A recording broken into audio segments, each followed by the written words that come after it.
그리스도의 은혜라는 제목으로 말씀을 함께 상고하겠습니다. 우리 인사 나누십시다. 하나님 당신을 사랑하십니다.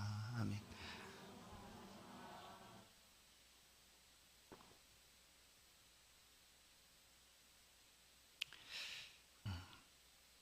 우리가 하나님의 사랑에 대해서 로마서 5장은 그리스도 예수께서 우리를 위하여 십자가를 지심으로 그 십자가의 은혜가 곧 하나님의 사랑의 확증이다라고 로마서 5장 8절을 통하여 우리 가운데 말씀을 해줍니다. 죄가 없으신 예수께서 십자가를 지심으로 우리에게 은혜를 베풀어 주셨습니다. 이것은 놀라운 은혜였습니다. 그래서 이것이 곧 우리를 향한 하나님의 사랑의 확증, 도장, 꽝이었습니다. 오늘 이 은혜가 우리 가운데 어떻게 임하였는가? 바울은 5장 하반절에서 말씀을 하고 있습니다. 그것도 죄와 비교해서 그리스도의 은혜가 얼마나 큰가를 우리 가운데 말씀을 해줍니다. 우리 사회 속에서 법이라는 것이 있습니다. 법제도가 있죠. 법이 잘 시행되는 나라가 공의롭고 공정한 나라가 되는 것입니다. 이 법은 질서를 바르게 유지하고 또 삶의 관계 속에 바르게 행할 수 있도록 법제도가 주어지게 됩니다. 그러나 이 법이 어느 나라의 법도 완전하지 않다는 것을 우리는 압니다. 법에 허점이 있다고 얘기하죠. 그래서 아주 똑똑한 사람들은 그 좋은 머리를 가지고 이 법의 허점을 이용해서 이제 죄를 짓지만 법에서는 그것을 죄라고 가둘 수도 없고 할 수 없는 그런 일들을 벌이기도 하죠. 그래서 우리가 살아가는 사회 속에 이 법이라는 것은 악한 행동들이 좀 자제될 수는 있지만 완전하게 그 죄가 법이 있으므로 사라지지 않는다라는 것을 알 수가 있습니다.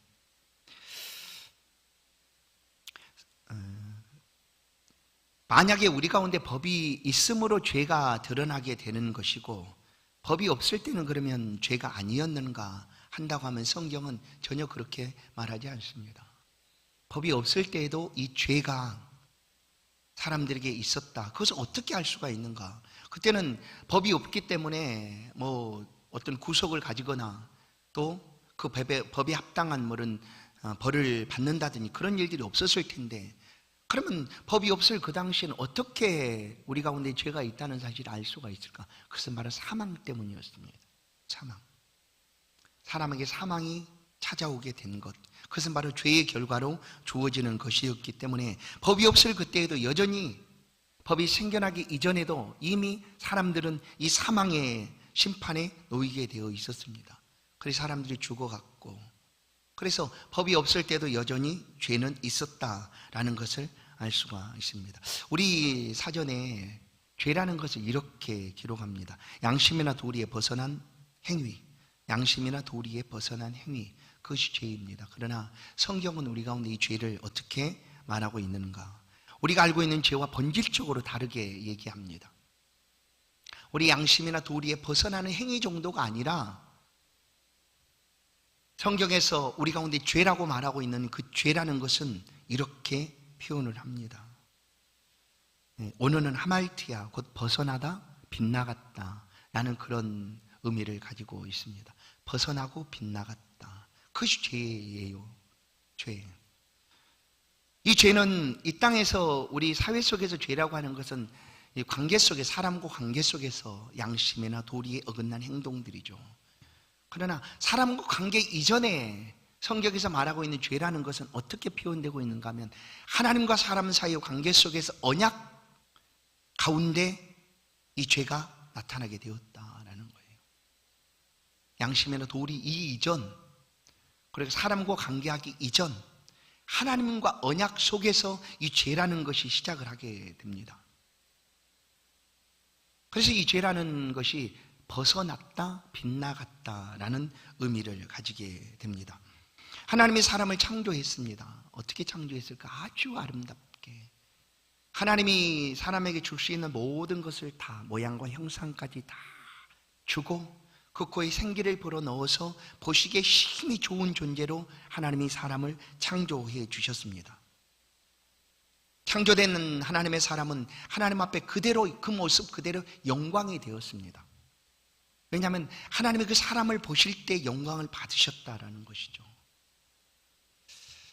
웨스트민스터 소요리 문답 제1문은 이렇게 묻고 있습니다. 이제 그 성도들에게 신앙교육을 하는 그런 그 교재죠. 1문이 뭐냐면 사람의 제일 된 목적이 무엇이냐라고 첫 번째 물음을 던집니다. 그것이 무엇일까? 거기 답이 이렇게 되어 있습니다. 하나님을 영화롭게 하는 것이다 라고 얘기합니다.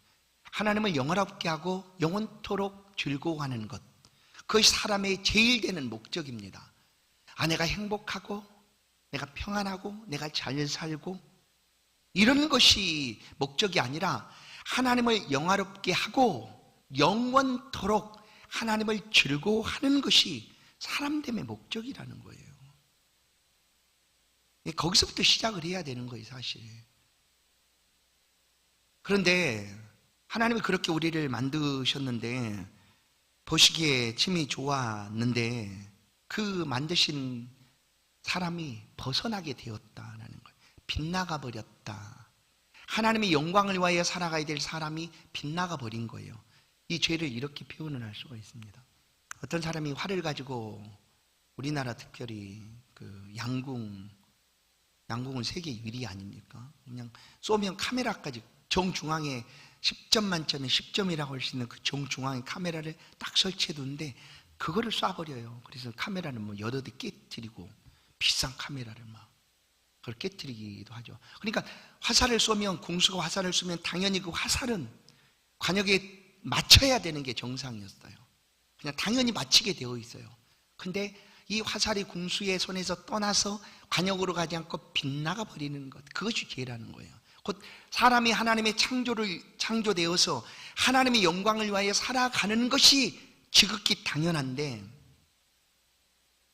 그 영광에서 벗어나는 것, 하나님의 영광을 잃어버리는 것, 또 하나님의 영광이 아닌 내 자신의 이익과 영광을 위해 살아가는 것, 내가 그렇게 산다고 해서 그것이 뭐 잘못됐다고 우리가 말할 수가 있습니까? 내가 최선을 다하여 양심과 도리에 어긋나지 않는 삶을 살아가고 있다면 그것이 잘못됐다고 말할 수 없지 않겠습니까? 우리 사회 속에서는. 그런데 성경은 그것이 죄다라고 얘기하는 거예요.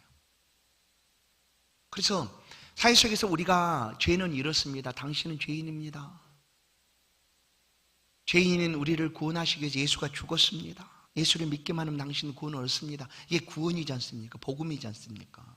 그래 우리가 그렇게 예수를 전하고 복음을 전해서 한 사람이라도 이 예수의 은혜를 받도록 하기 위해서 전도를 하는데 세상 사람은 상관이 없다고 여기는 거예요. 그거는 당신이 믿는 신앙이니까, 당신이 믿는 종교니까, 당신이 믿는 하나님이니까 그 안에서 그렇게 얘기하는 것이지 나는 아무 상관이 없다. 나는 봐라, 나는 법 없이도 살 사람 아니냐, 얼마나 깨끗하게 삶을 살아가는데 나한테 와서 당신 죄인입니다 이렇게 하느냐, 기분 나쁘다.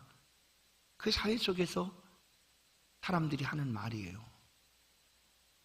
그러나 이 죄는, 본래 죄는 이 사회법이 생기기 이전부터 이미 하나님과 관계 속에서 죄가 출발되었다라는 거예요. 이것을 우리가 알지 못하면 우리는 절대로 죄인이라고 생각하지 않습니다. 많은 사람들이 물론 정말 예수를 안 믿어도 선하고 의롭게 살려오는 사람이 얼마나 많은지 우리는 압니다.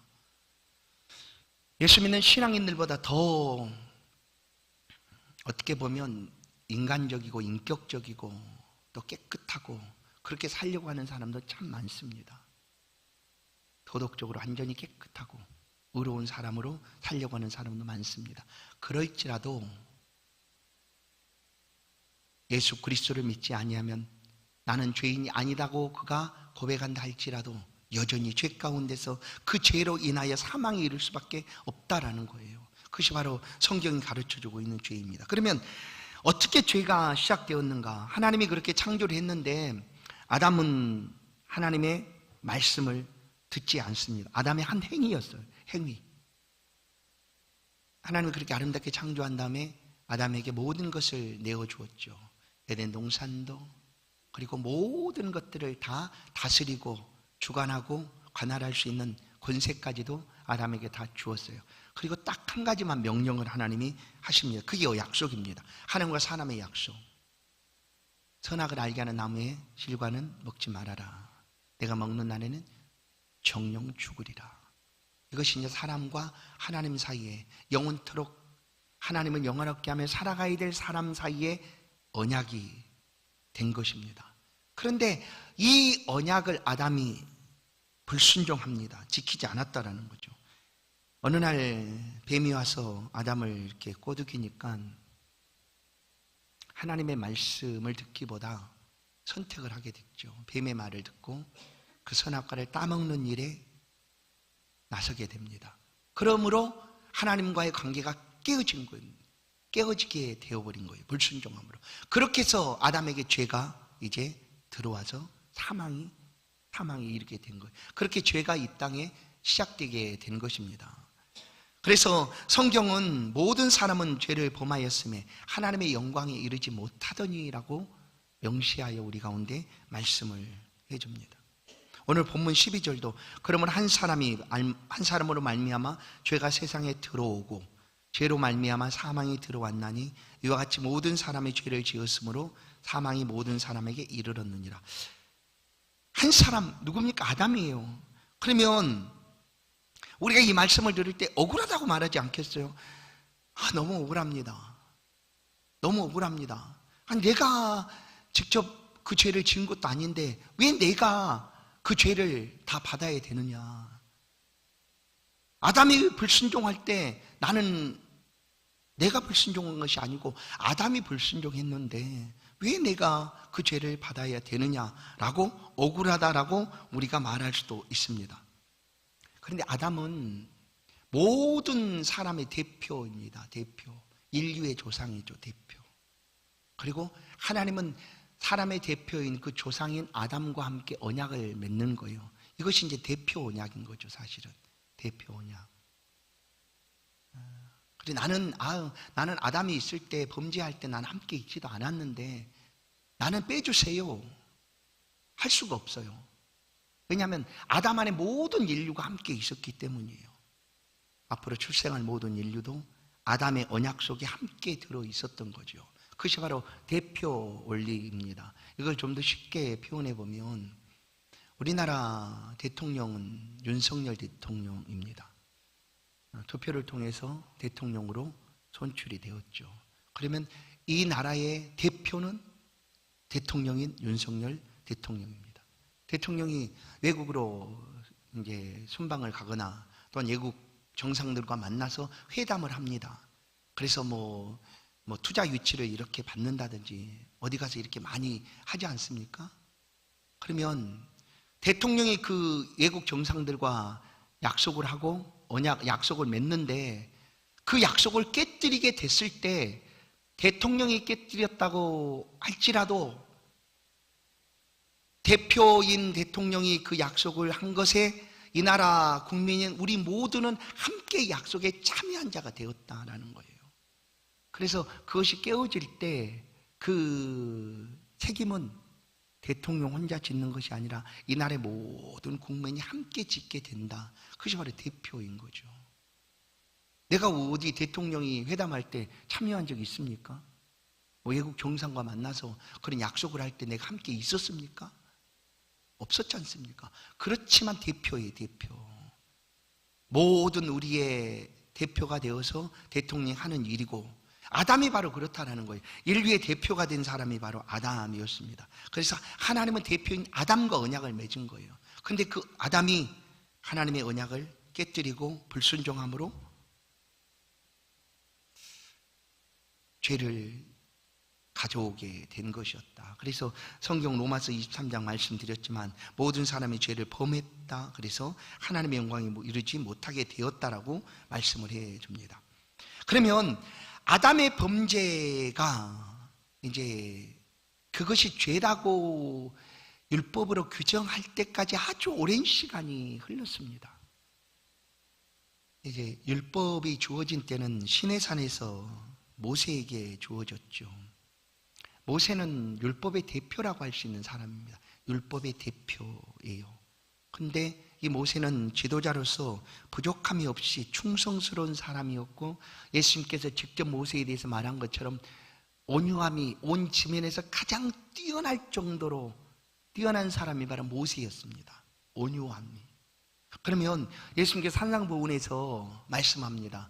온유한 자가 받을 복이 뭐라고 얘기합니까? 온유한 자는 복이 있나니 뭘까요? 그 다음에 뭘 받는다고 그래요? 그렇죠, 땅이에요. 땅. 온유한 자는 복이 있나니 땅을 기업으로 받을 것이며예요. 그런데 시내산에서 율법을 받았던 이 모세가, 그리고 예수님께서 직접 이 땅에서 가장 온유함으로 뛰어난 사람이 모세였는데 그가 가나안을 못 들어갑니다. 여러분, 못 들어가잖아요. 모세 가나안 들어가지도 못해요. 물론 표면적으로는 무리바 물가에서 반석을 하나님의 치라 명하라고 그랬는데 반석을 2번으로 내가 물을 내리하고 지팡이로 그냥 2번 꽝꽝 내리친 거예요. 표면적으로는 아유 저런 불경스러운 놈, 그래서 못 들어간다 라고 이렇게 말을 하고 있지만, 사실은 모세가 가나안에 들어갈 수가 없는 이유는 모세는 율법의 대표자였기 때문이라는 거예요. 율법으로는 절대로 구원을 얻을 수 없다는 것을 상징으로 보여주는 것이기도 합니다. 율법을 다 지킬 수도 없을 뿐만 아니라 율법으로는 절대로 구원이 없다라는 것을 충성스럽고 온유함이 뛰어난 모세, 그리고 그 온유함이 뛰어나면 땅을 얻는다고 예수님께서 말씀을 했는데, 마땅히 땅을, 가나안 땅을 얻는다면 모세보다 더 확실한 땅을 얻을 사람이 어디 있겠습니까? 근데 모세는 못 들어가요. 이유는 하나입니다. 모세는 율법의 대표자였기 때문입니다. 오늘 바울사도가 5장에서 모세를 얘기하고 있는 것은 율법의 대표자, 곧 율법을 통하여 죄로 규정되고 있기 때문입니다.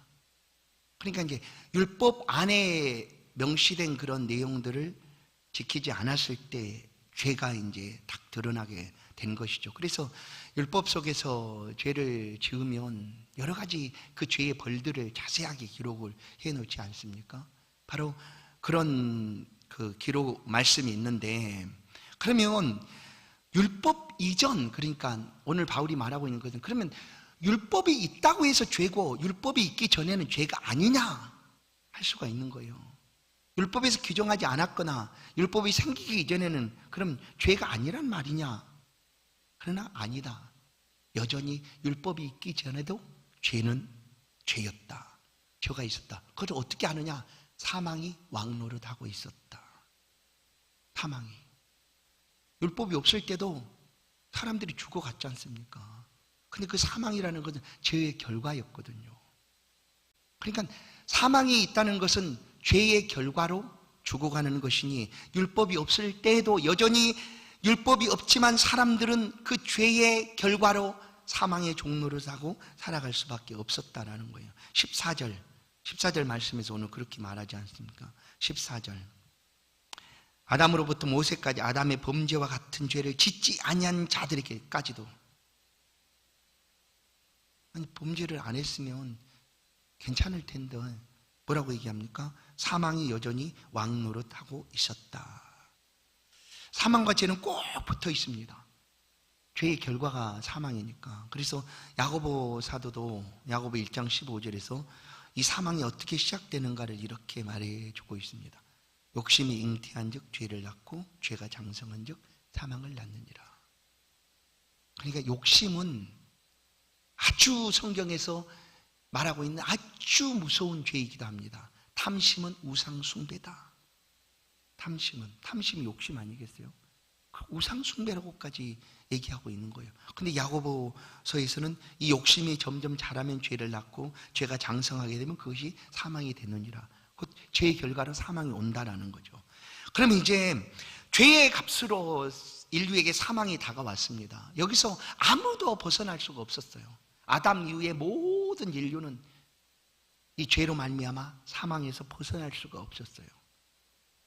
사망의 종노릇하며 인생을 살아갈 수밖에 살고 있었다. 그런데 이제 오늘 로마서 5장 바울 사도가 로마 교회에 주고 있는 이 말씀은 그 죄에서 우리가 벗어날 수 있는, 그리고 예수를 믿음으로 우리가 누릴 수 있는 구원의 기쁨, 이 놀라운 은혜는 어떻게 우리 가운데 임하게 되었는가를 이제 말씀해 주네. 그것이 바로 그리스도의 은혜다라는 거예요. 예수 그리스도의 은혜다. 15절을 한번 보십시다. 15절.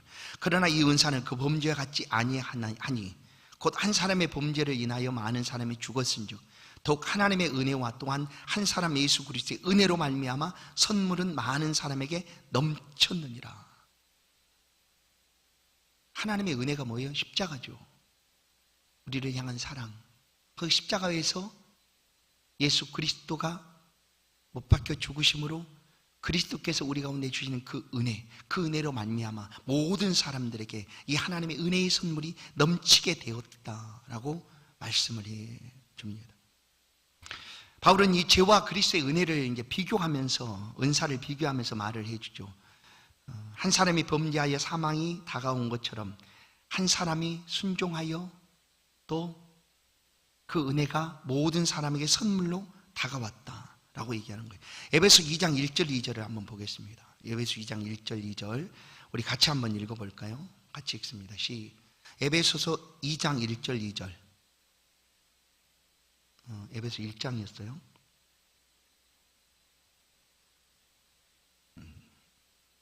찾을 수 있나 모르겠네. 그냥 한번 에베소서 2장 1절 2절 성경을 한번 찾아보십시다.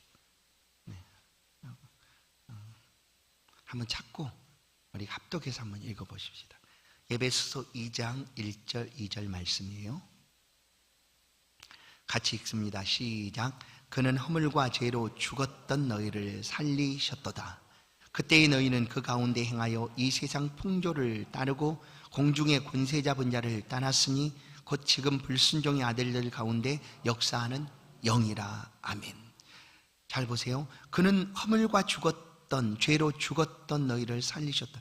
여기서 그는 예수 그리스도입니다. 그 예수 그리스도의 은혜가 이미 죄로 죽어버렸던, 죄의 값으로 사망이 왔다고 얘기했는데 완전히 죽었던, 더 이상 소망이 없고 아무런 희망이 없는 죽어버린 우리들을 그리스도 예수의 은혜가 살려내셨다라는 거예요.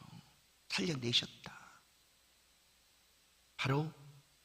이것이 바로 우리를 향한 예수 그리스도의 은혜입니다. 죄는 우리를 사망에 이르게 했지만 예수 그리스도는 우리에게 생명을 주시고 영생에 이르게 하였습니다.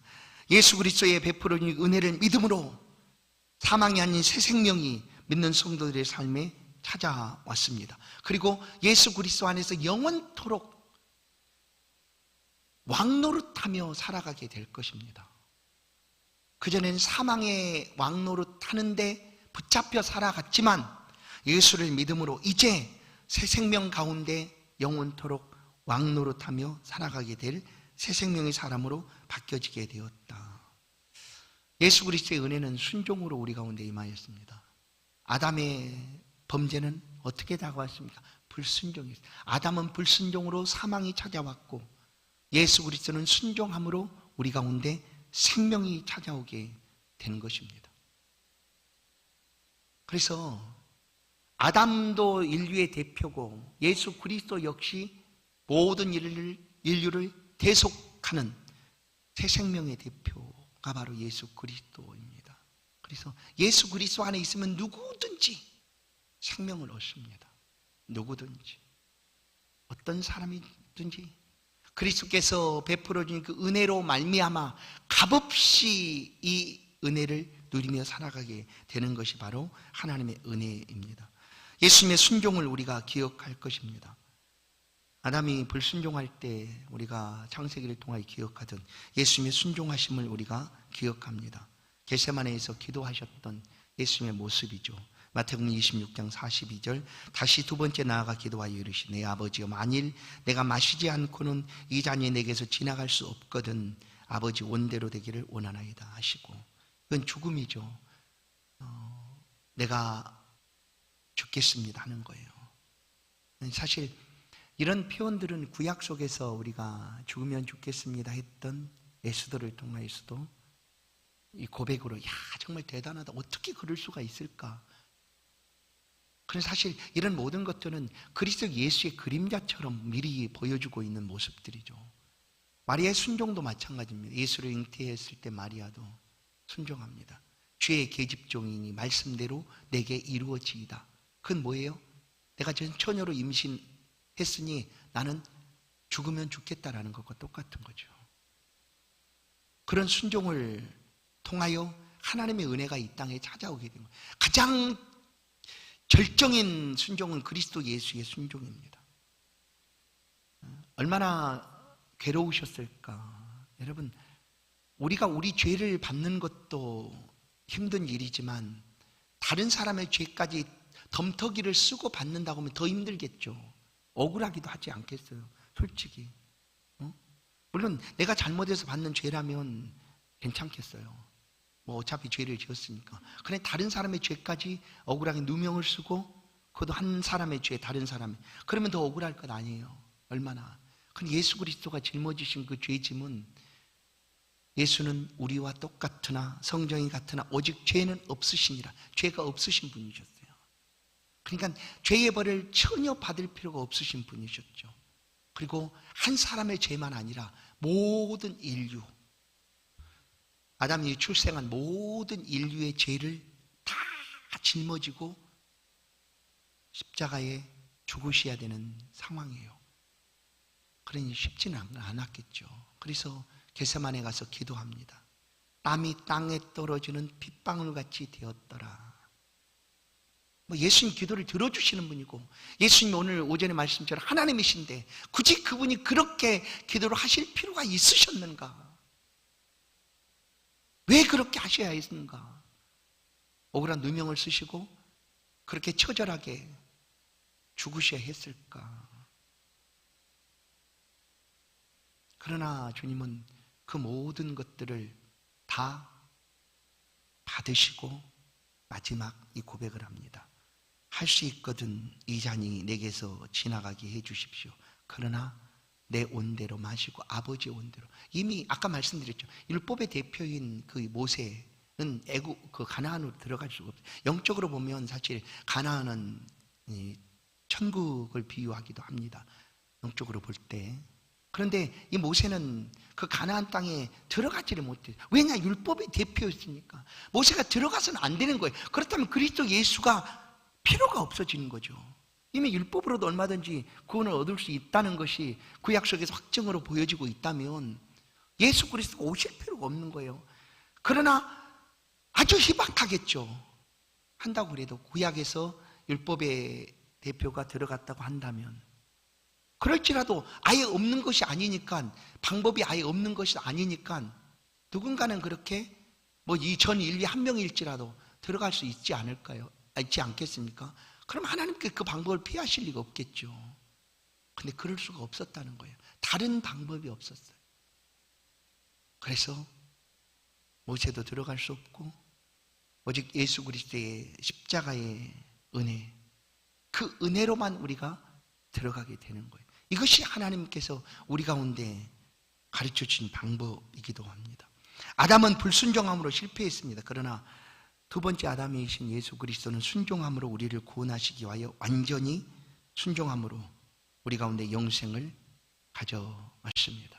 자, 이제 19절 한번 말씀을 같이 한번 또 보겠습니다. 본문 19절 말씀이요. 본문 19절 시작. 한 사람이 순종하지 아니함으로 많은 사람이 죄인 된 것 같이 한 사람이 순종하심으로 많은 사람이 의인이 되리라. 아멘. 그래서 성경은 예수 믿는 사람들을 가리켜서 의인이라고 하는 이유가 바로 여기 있습니다. 우리가 본래 의인일 수도 없고요, 우리 의인도 될 수도 없습니다. 그런데 놀랍게도 예수를 믿었다는 것 때문에 우리를 가리켜서 의인이다라고 불러주시는 거예요. 예수 그리스도를 통해서 그렇게 불러주신다는 거예요. 그래 칭의, 칭함받은 의인, 그런 의인이 된 거예요. 이것은 예수 그리스도의 순종하심으로 우리 가운데 다가온 은혜입니다. 그럼 잘 보세요. 그러면 이제 아까 말한 대로 아담이 범죄할 때 내가 없었어요. 그런데 하나님은 너도 그때 있었다라고 얘기를 하는 거예요. 그래서 그 죄 가운데 모든 인류가 사망이 찾아오게 되었어요. 그러면 골고다 십자가 예수께서 순종하실 때 우리가 있었습니까? 그 자리에. 어때요? 없었잖아요. 우리가 혹시 있었다고 그래도 예수 십자가를 바라보고 저 십자가에 못 박게 하소서, 하나님을 모독하는 저를 십자가에 못 박게 하소서라고 외쳤을지도 몰라요. 수많은 군중들이 예수 십자가를 뒤쫓으면서 십자가에 못 박으라 못 박으라 외쳤던 것처럼 나도 그들 중에 하나였을지 몰라요.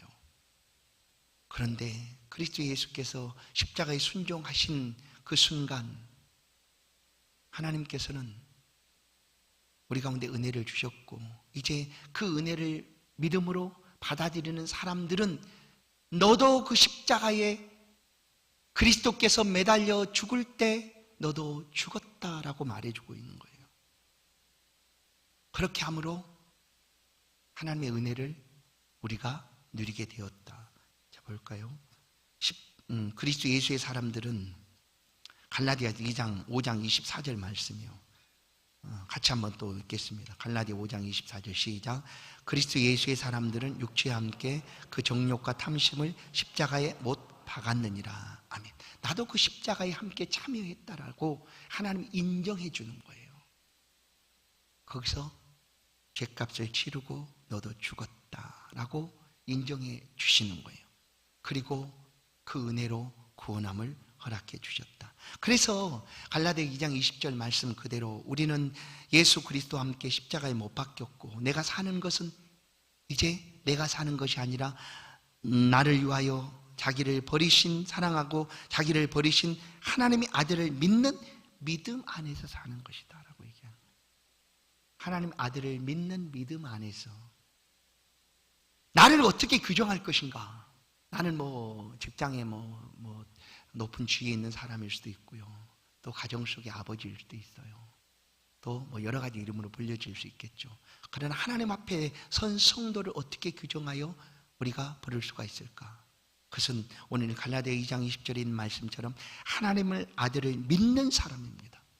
하나님의 아들을 믿는 사람, 곧 믿음의 사람, 그렇게 우리를 부를 수도 있습니다. 우리는 그리스도 예수가 아니었다면 지금도 죄 가운데서 벗어날 수 없이 사망에서 죄의 종로로 다다가 사망에서 죽을 수밖에 없는 그런 삶을 살아갈 수밖에 없었습니다. 그러나 그리스도 예수께서 우리 가운데 오셔서 우리 죄를 대속하여 죽으시고, 그 은혜, 순종하여 베풀어 주신 그 은혜로 인하여 우리도 그리스도 안에 있으므로 그 은혜를 함께 누리게 된 것이다 라고 바울 사도는 우리 가운데 말씀을 해줍니다. 사랑하는 성도 여러분, 우리가 예수 안에서 살아가는 삶은 그야말로 놀라운 삶입니다. 사망에서 생명으로 옮겨진 삶입니다. 이 삶을 우리는 날마다 살아갑니다. 우리의 날마다 살아가는 삶은 새 생명의 은혜로 충만하게 될 것이고, 또한 우리 가운데 주시는 영생의 은혜 가운데 우리는 살아가게 될 것입니다. 더 이상 죄의 종노릇이 아니라 이제 새 생명의 왕노릇하며 살아가 될 하나님의 사람으로 오늘도 또 이 한 주간도 믿음으로 살아가시는 저와 여러분의 복된 생애가 될 수 있기를 그리스도의 이름으로 간절히 축원합니다. 하나님 감사합니다. 우리가 벗어나지 않기를 원합니다. 빗나가지도 않기를 원합니다. 우리를 창조하신 그 모습 그대로 하나님이 보실 때 기뻐하고 심히 좋았더라 하신 그 모습 그대로 우리가 영화롭게 또 아름답게 하나님 앞에 회복되기를 원합니다. 주님 주신 말씀을 우리가 늘 묵상하며 이 말씀 안에서 또 믿는 사람으로 삶을 살아가는 한 주간도 붙들어 주시고 함께하여 주옵소서. 우리를 통하여 하나님 나라가 세상 속에 아름답게 드러나게 하시고, 또한 생명의 빛이 비춰져서 많은 사람들에게 이 구원의 은혜가 함께 임할 수 있도록, 우리가 누리는 이 놀라운 그리스도의 은혜를 함께 누릴 수 있도록 역사하여 주옵소서. 여전히 어려움 속에 있는 많은 이웃들 하나님 돌아보시고, 또한 우리의 기도를 통하여 그들의 연약함 가운데 회복되어지는 은혜가 있도록 인도하여 주옵소서. 예수 그리스도의 이름으로 기도하옵나이다. 아멘. 찬송 292장입니다.